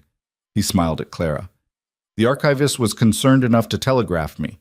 I took the first train." Judge Harrison looked interested. "You've examined these documents, Dr. Price?" "I have, Your Honor. Mrs. Hale's analysis is not only correct, it's impressively thorough for someone without formal training." Price opened his case and pulled out magnified photographs. "These documents are definitely forgeries. I can provide detailed technical analysis if needed, but the conclusion is unambiguous." The mining lawyer was pale now. "Your Honor, we were provided these documents in good faith. If they're false, we had no knowledge." "Who provided them?" Harrison asked sharply. The lawyer hesitated. "I'm not at liberty. Answer the question, or I'll hold you in contempt." "A private investor. He wished to remain anonymous." "I bet he did," Clara said loudly. Harrison looked at her. "Mrs. Hale, do you know who this investor is?" Clara looked straight at Brennan. "I have a very good idea, Your Honor, but I can't prove it. Not yet." Brennan's face was red, but he said nothing. Harrison studied the evidence for a long moment. Then he made his ruling. "The mining company's claim is dismissed. Their evidence is fraudulent and will be turned over to law enforcement for investigation into document forgery. The Hale property boundaries stand as recorded in their legal deed." He banged his gavel. "This hearing is concluded." The courtroom exploded with noise. Clara felt Rowan's arms around her, heard Davies congratulating them, saw Catherine Morrison smiling from across the room. But mostly, she saw Brennan storming out, his face twisted with rage. She'd won. They'd won. But the look on Brennan's face told her this was far from over. The celebration didn't last long. Clara and Rowan were barely back at the ranch when they saw smoke rising from the direction of town. Black, thick smoke that spoke of something bigger than a cooking fire. Rowan grabbed his spyglass and trained it on the horizon. His face went pale. "What is it?" Clara asked. "The Morrison house. It's burning." They rode hard toward the property, arriving to find half the structure already engulfed. Neighbors were forming a bucket brigade from the creek, but it was clear the house was lost. The family cemetery sat 50 yards away, untouched but dangerously close to the spreading flames. "We need to protect the cemetery," Clara shouted over the roar of fire. "If the wind shifts—" She didn't need to finish. Rowan was already organizing people to wet down the ground around the graveyard, creating a fire break. Clara joined the bucket brigade, her arms screaming as they passed water hand to hand. It took 3 hours to get the fire under control. By then, the Morrison house was nothing but smoking timbers and ash. Clara stood looking at the destruction, her face and clothes black with soot, and felt rage building in her chest. This wasn't an accident. Couldn't be. The sheriff arrived as the last flames were being dampened. Ben Tucker was a practical man in his 50s, more concerned with keeping the peace than seeking justice. He surveyed the damage with a grim expression. "Anyone see how it started?" he asked. "I was riding past around noon," said old Sam from the blacksmith shop. "Saw two men on horses heading away from the property. Didn't think much of it at the time." "You recognize them?" "Too far away, but one of them was riding a distinctive horse, gray gelding with white stockings on the front legs." Clara's breath caught. She'd seen that horse in Brennan's stable. "Sheriff," she said, "this was arson. Someone deliberately set this fire." Tucker looked at her tiredly. "You got proof of that, Mrs. Hale?" "The timing is suspicious. This property just survived a legal challenge that would have taken it from us. Now suddenly it burns? Suspicious isn't proof? Then investigate. Look for accelerants. Question people who might have seen something." "I'll do my job, Mrs. Hale. Don't need you telling me how." But Claire could see in his eyes that he wouldn't push too hard. Not against someone like Brennan. Tucker wanted a quiet town, not a war between influential families. Rowan touched her arm. "Let it go, for now." Clara wanted to scream. Instead, she swallowed her rage and walked away. That night, they sat on their porch and watched the sun set over the valley. The smell of smoke still hung in the air. "He's not going to stop," Clara said quietly. "Brennan, this is what happens when you wound a man's pride. He'd rather destroy everything than admit defeat." "So what do we do?" "I don't know." It was the first time Clara had admitted that, and it tasted bitter. "Every move we make, he counters. Every time we win, he escalates." Rowan was silent for a long moment. "My father used to say that some fights you can't win by fighting. Sometimes you have to change the game entirely." "What does that mean?" "It means maybe we're approaching this wrong. We've been defending, reacting to what Brennan does. Maybe it's time to go on offense." Clara looked at him. "What are you thinking?" "I'm thinking Brennan's power comes from people being afraid of him. What if we take that away?" Over the next week, Clara and Rowan quietly reached out to everyone Brennan had ever wronged or intimidated. The shopkeepers he'd squeezed for protection money, the ranchers he'd undercut with predatory business practices, the families he'd spread rumors about when they wouldn't bend to his will. Catherine Morrison helped, using her connections to gather information. What they discovered was a pattern of abuse stretching back years. Brennan had built his influence on fear and manipulation, carefully targeting people who couldn't fight back. But together, those people were a force. Clara organized them like a military campaign. She created documentation of every incident, every threat, every underhanded deal. She built a case not for the sheriff, who she knew wouldn't act, but for the territorial governor's office. Financial crimes, intimidation, fraud, conspiracy, she said, laying out the evidence for Catherine. Individually, these incidents might be dismissed, but together they show a pattern. A systematic abuse of power. "The governor won't care about a local business dispute," Catherine warned. "He'll care about territorial water rights being manipulated through shell companies. He'll care about forged government documents. And he'll definitely care about arson that could have spread to a family cemetery." Clara's smile was sharp. "We're not asking him to settle a feud. We're asking him to investigate territorial crimes." Catherine studied the documentation. "This is good work, Clara. Thorough. But you need a trigger. Something that forces the governor's hand." "I know, I'm working on that." The trigger came from an unexpected source. Sarah Brennan appeared at the ranch 3 days later, alone and visibly upset. Clara answered the door with suspicion. "What do you want?" "To talk." "Please." Sarah's perfect composure was cracking. "I made a mistake coming here before. Multiple mistakes, but I need your help." Clara didn't move from the doorway. "Why would I help you?" "Because my father is planning something terrible, and I can't stop him alone." Sarah's voice broke. "Please, just hear me out." Against her better judgment, Clara led her inside. Rowan came in from the barn, stopped short when he saw Sarah. "What's she doing here?" he asked. "Apparently asking for help." Clara crossed her arms. "Talk, quickly." Sarah sat at the kitchen table, hands twisting in her lap. My father is obsessed with destroying you. Both of you. It's all he talks about.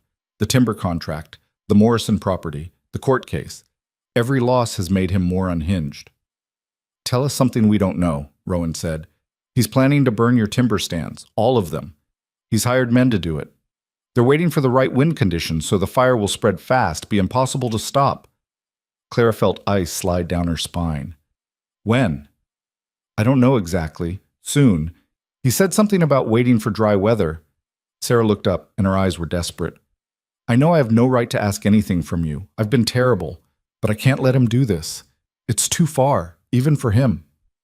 Why are you telling us? Rowan asked. He's your father. He's a monster. Sarah's voice was flat. And I'm tired of pretending he's not.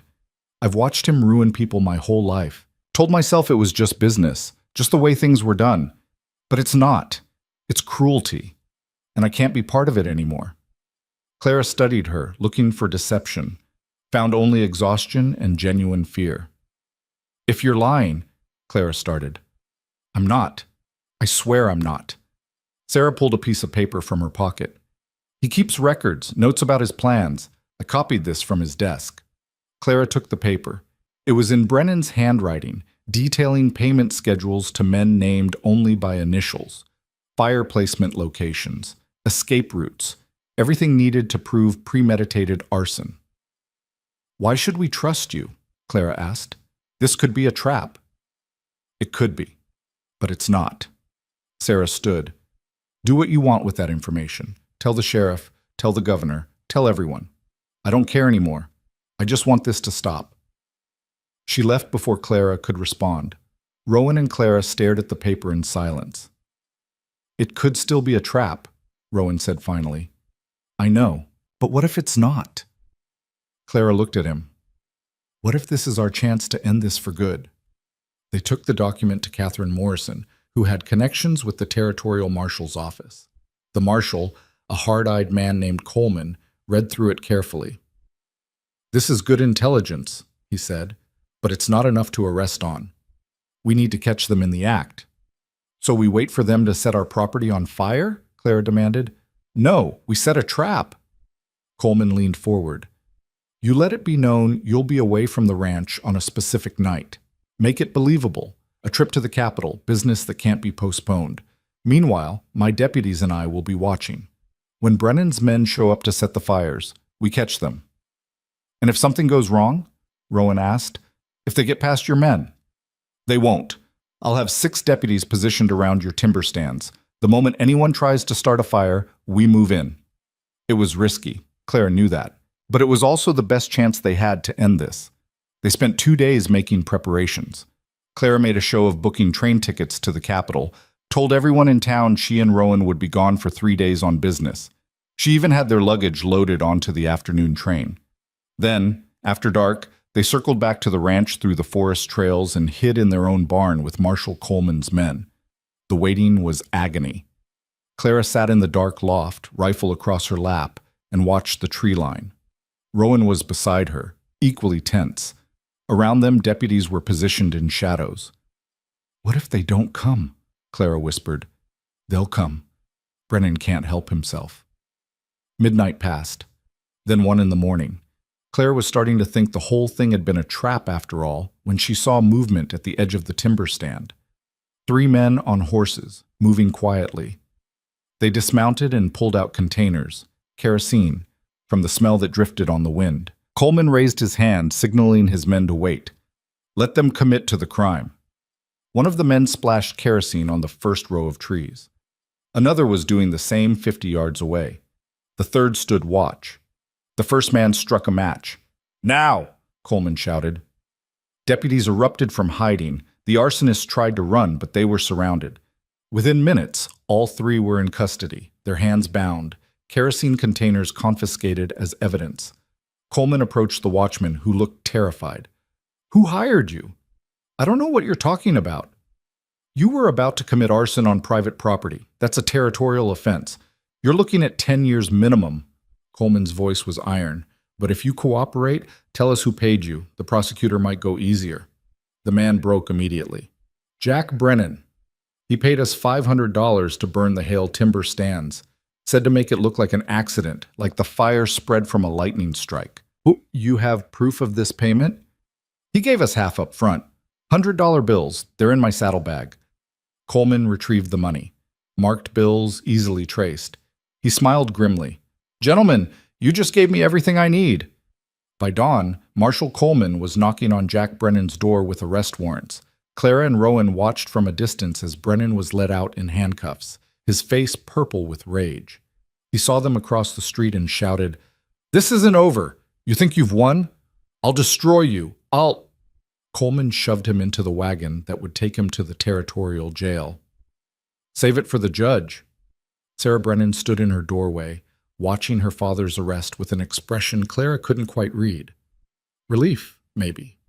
Or just exhaustion. Their eyes met across the distance.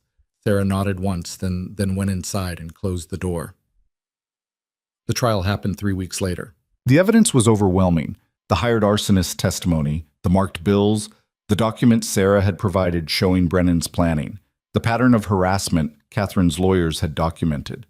The prosecutor added charges related to the forged survey documents, the earlier acts of sabotage, everything. Jack Brennan was convicted on 7 counts, including conspiracy to commit arson, fraud, and criminal harassment. He was sentenced to 15 years in territorial prison.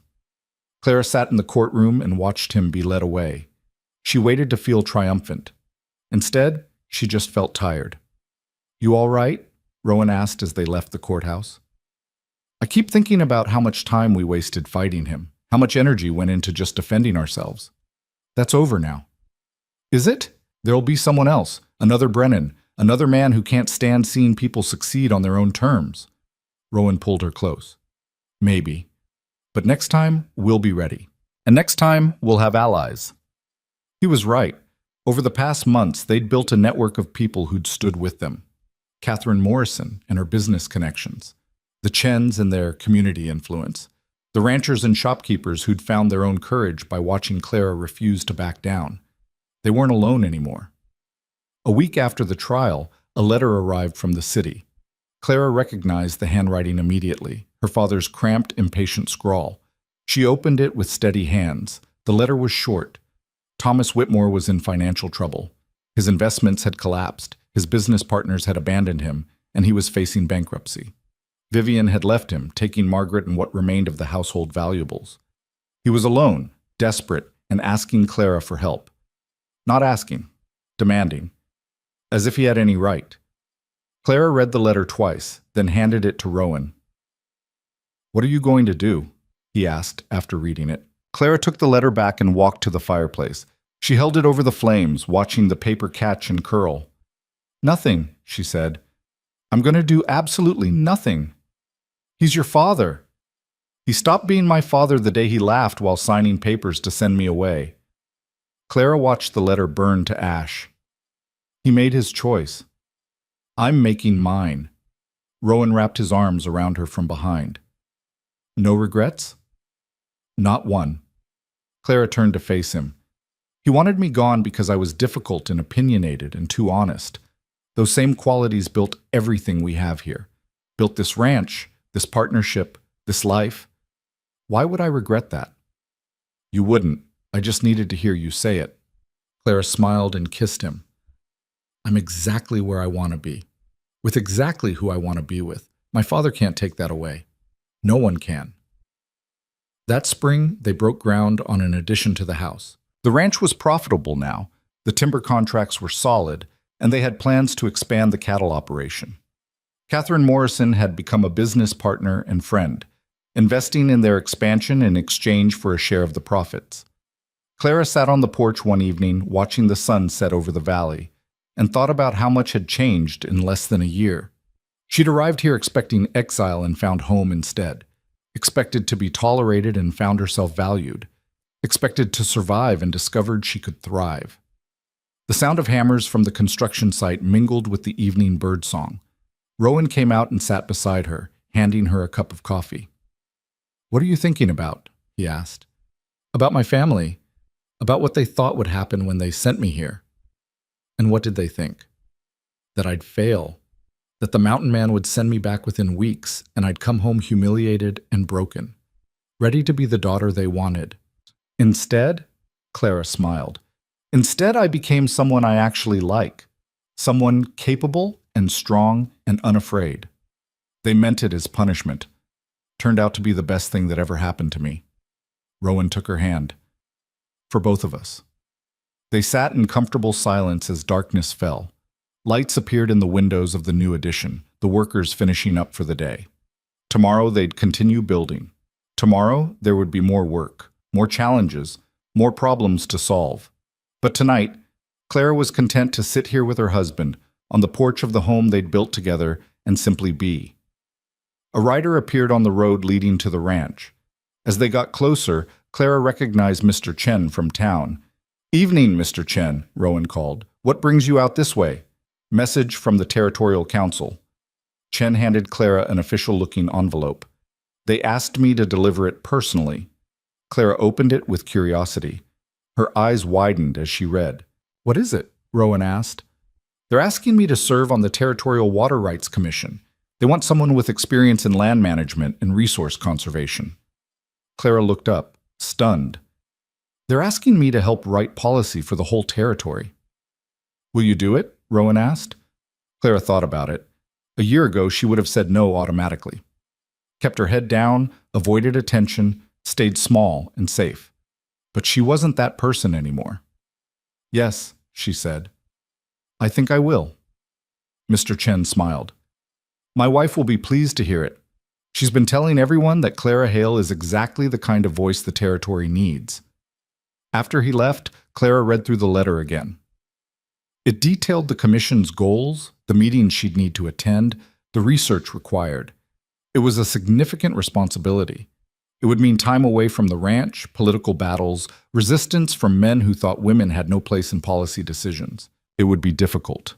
Clara smiled. Good. She was excellent at difficult. "You're sure about this?" Rowan asked. "It's going to mean fighting.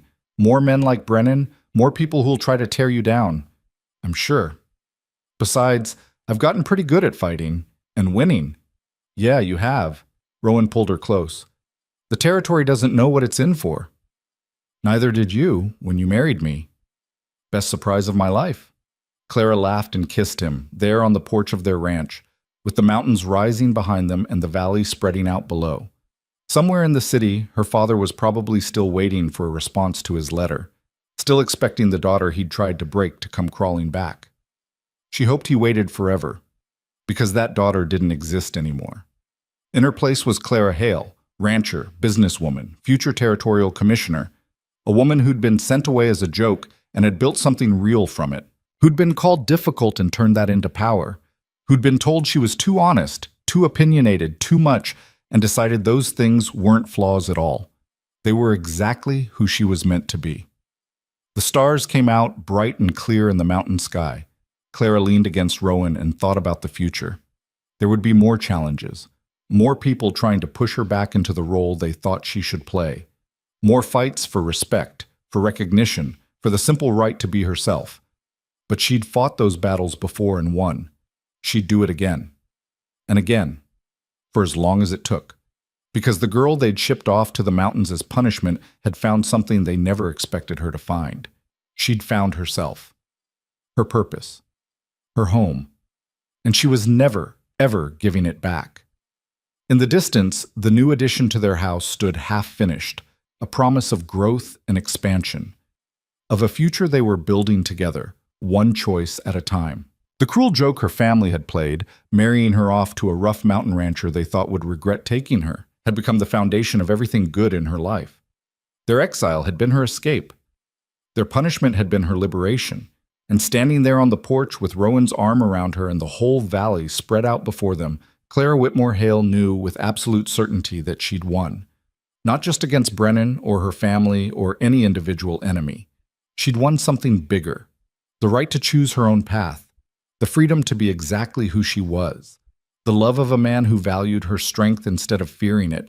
The peace of knowing she'd never have to pretend to be less than she was ever again. The first stars reflected in the creek below, and Clara smiled. Tomorrow would bring new work, new challenges. Tomorrow, she'd start learning everything she needed to know about water rights policy. Tomorrow, she'd continue building the ranch and the life they'd created. But tonight, she simply stood with her husband under the mountain sky and appreciated what they'd built, what they'd survived, what they'd become together.